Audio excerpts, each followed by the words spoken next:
I've shared a little bit before, I know, about my call to serve God in Nicaragua and how from there God called me back to the States and to seminary and to become a pastor. There's one part of that story that I very rarely tell because I tend to think it's not as directly relevant, and I try to keep things as short and simple as possible. When I got sick, when the rheumatoid arthritis had inflamed so many of my joints that I was put on bed rest, my country director, who I reported to, Kim, was out of the country. I had shared with her, on email and probably on a phone call, as had my colleagues, about how bad it was and how many people, both Nicaraguans and Americans, had advised that I return to the U.S. But Kim hadn't seen me yet. She hadn't talked in person with me yet. And it wasn't that she doubted the severity of the disease. It was that simply having an illness doesn't mean that you necessarily pack up your bags and move. Many missionaries stay in the mission field with a variety of diseases. The difference for me was that through the arthritis, God was calling me to leave Nicaragua and to return home. The difference was God speaking to me this verse that we read from Isaiah, saying, "Look, I'm doing a new thing." Before approving my early departure, Kim asked me to meet with Joel, who was a fellow American missionary, although he served with a different mission agency, because Joel had also developed a chronic disease while serving in Nicaragua, and he had stayed on and worked through it and figured out how to treat it there. He and I shared our stories, and I had one question for him, which was to ask that if in the onset of the disease God had told him he was about to do a new thing. And Joel said no. And that was the difference for me. I didn't end my time in Nicaragua early because folks advised me to, or because I would get better health care in the U.S. I left before my contract ended because God said he was about to do a new thing. And when I asked God, "Are you sure?" and I set out 3 fleece tests, just like Gideon did in the Old Testament book of Judges, God answered all 3 of them. The scariest one in hindsight was probably the day, and I had this all in my journal, the day I prayed that if I was supposed to return to the U.S. and go to seminary, for God to make the arthritis so bad I could hardly walk. And the very next day, the arthritis flared up in my knees so bad it seriously hurt to walk, and I spent most of the day sitting with my legs up and pillows underneath my knees. I suppose it's kind of a be careful what you ask God for, but I wanted to make sure. And when God says, "Look, I'm about to do a new thing," he makes sure he has your attention. And when you ask for assurance, he will give it to you. When God originally spoke this word through Isaiah, he spoke it to a people who were being carried off into exile, people being carried away from their homes by a conquering army. And God spoke this word to them to assure them that he would not forget them, that, to quote the New Testament, God would work through this awful thing for good, and that a wonderful new thing was about to happen. That verse from Romans, as you probably know, it says, "God makes all things work together for good for those who love him." Even things like exile, even things like disease, even things like death, in all things, God works for good for those who love him. And so God reminds his people that he is the one who can make a way in the sea, a reference to the parting of the Red Sea when the Israelites escaped Egypt. He reminds his people that he is the one who can make a way in the desert and the wilderness, providing food, manna, and water for their survival. He reminds his people that he made us and he will not forsake us. And so remembering these things, God tells us, "Look, I'm doing a new thing. Now it sprouts up. Don't you recognize it?" And that's one of the interesting things about this new thing, is that it's already started.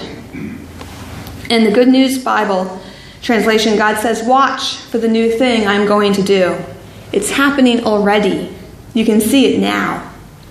It's happening already. You can see it now. And there are at least a few new things happening here in our midst. I asked my husband about the idea of putting up a whiteboard and getting a marker up here to take down ideas during the sermon. And he thought that wasn't a good idea during the sermon. So we'll put up a board somewhere else so we can get these collected. Because new things are already happening in our midst if we but pay attention. Now, I do want to say a little bit about the old things. Because the verse God says the verse before God says I'm about to do a new thing, He says, don't cling to events of the past or dwell on what happened long ago. And at the same time, we have this reading from the Psalter about a previous time when God did a new thing, when God changed Zion's circumstances for the better, when God restored their fortunes. And so we know God has done this before. God did a new thing for Israel. God did a new thing when he sent his son, Jesus Christ, into the world. God did a new thing in the cross and in the grave. As we'll remember and celebrate in a couple weeks, God has done this before. And we know that God has acted in our midst before. God has acted here in our church before. God did a new thing planting this church here. God did a new thing in the previous ministries we've held at this church. God did a new thing when this church grew enough to support their own pastor. God has done this all before. We've seen him do new things before. And yet, before God says, I'm about to do a new thing, God says, don't ponder ancient history. Wait, what? So here's the thing about memory and remembering former things. Memory can be a strength. Knowing how we got here, remembering where we came from so that we can honor our roots and our ancestors in the faith is a good thing.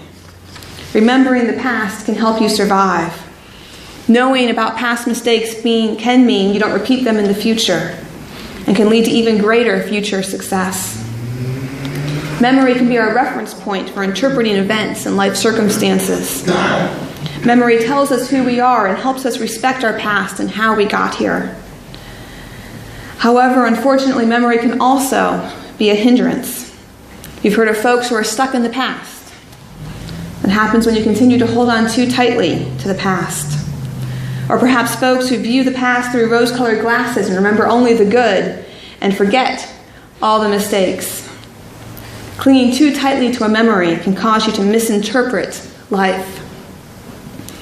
If someone from the 1950s were to show up in our congregation this morning, they'd be appalled, I'm sure, by how many of us ladies are wearing pants. And they'd be appalled by those of us who are wearing sneakers and jeans. And I'm sure they'd be appalled by a female preacher.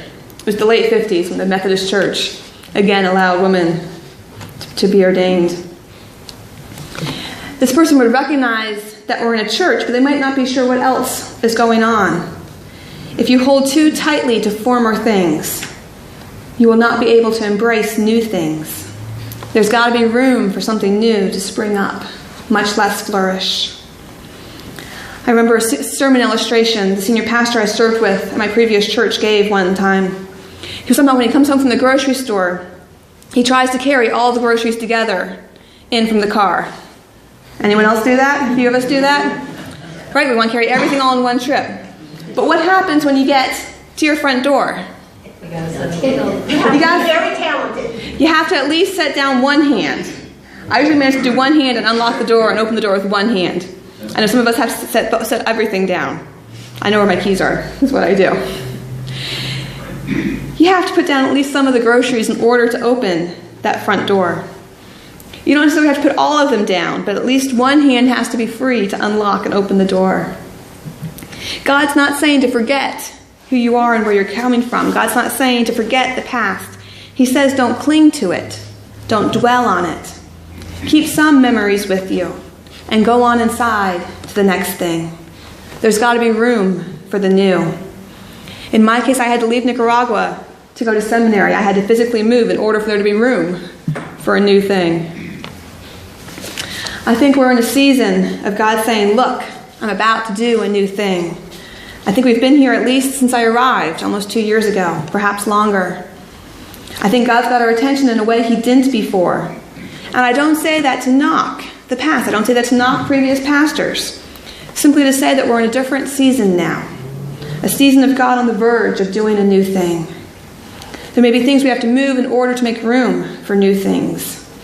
And that's part of why we're looking at cleaning things out and reorganizing some of our space and looking at what we haven't been using.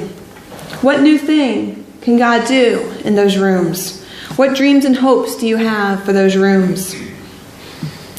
Things aren't going to go back to how they used to be. Y'all know as well as I do that life keeps moving forward and you can't step in the same river twice. The river keeps changing. Life keeps changing. Our church keeps changing. And so as God continues to change us and mold us and shape us to be more like Him, I know He also gives us hopes and dreams of what we might be and glimpses of what this church could look like. Not next year, not necessarily 5 years down the road, but let's talk about 30 years down the road. Because we're not changing for ourselves. We're not here for ourselves. We're changing for the future and for future generations. For when those 7 kids who are down here are all grown up. What will this place look like? What are our hopes and dreams for then? And at the same time, I don't want to either completely discount that God has been at work here in the past. So please don't hear me say that either. When I got married, I legally changed my name. Yet there's places like on social media where you'll still see my maiden name. Because I had a life before I got married and after I got married. And I wanted people from the previous life to still be able to find me. God doing a new thing doesn't mean we ignore or forget the old things that He has done. That was the whole point of that psalm. Rather than fixating on those things, though, we can look at them perhaps how Paul looks at his past in the Philippians passage we read. Paul remembers who he was, and he can boast about all his advantages he had. He was born to the right family at the right time. He got a stellar upbringing. He was an A student. He knew the law inside and out. He upheld it perfectly. And he says now he considers it all, I think, sewer trash was the version we heard this morning. He considers it all sewer trash compared to knowing Jesus. Paul knew what was important and what was not. Today's passage, those last couple of verses that we heard, have Paul writing, it's not that I've already attained this goal or have already been perfected, but I pursue it so that I may grab hold of it because Christ grabbed hold of me for just this purpose. Brothers and sisters, I myself don't think I've reached it, but I do this one thing. I forget about the things behind me and reach out for the things ahead of me. The goal I pursue is the prize of God's upward call in Christ Jesus. I don't reach behind me. I reach for what is in front of me. I know what's back there. I remember what's back here. And I know and I trust and I believe that God is about to do a new thing. And so it's that new thing that I reach for. It's that new thing that stirs my blood and gets me excited. It's that new thing that I want to know more about and see how God's going to act now and just what God is up to now. Thanks be to God. Amen. Amen.